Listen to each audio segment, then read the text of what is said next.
Makikilala mo sila sa kanilang bunga. Hindi sa dami ng Bible verse na pinopost. Hindi sa lakas ng boses sa prayer meeting. Hindi sa titulo. Hindi sa galing mangaral. Hindi sa lakas manalangin. Kasi sa panahon ngayon, ang bilis nating humanga sa gift, pero nakakalimutan natin ang ugali. Oo, magaling siyang kumanta, pero mabait ba siya? Oo, marunong siyang tumugtog. Pero marunong ba siyang magmahal? Oo, kaya nilang magsalita tungkol sa Diyos. Pero marunong ba silang magpatawad? Huwag kang basta padala, dahil pwedeng gumalaw ang kapangyarihan kahit sa pusong hindi pa maayos. Pero ang tunay na bunga, tumutubo lang sa buhay na tunay na sumusuko sa Diyos.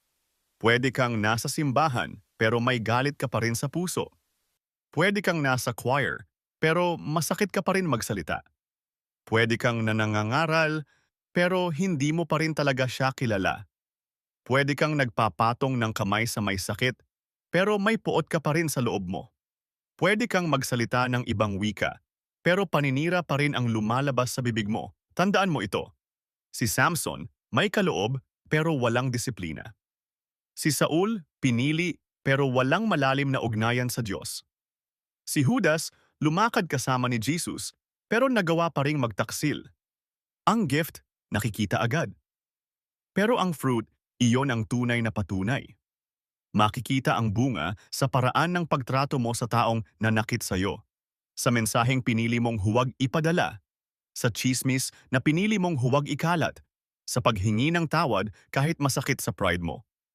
Hindi binibilang ng langit ang dami ng likes mo, hindi rin ang dami ng followers mo. Ang tinitingnan ng Diyos ay ang bunga ng buhay mo. Kaya ngayon huwag lang, Lord use me. Sabihin mo rin, Lord, baguhin mo ako. Putulin mo ang mali sa akin. Linisin mo ang puso ko. Gawin mo akong mas katulad mo.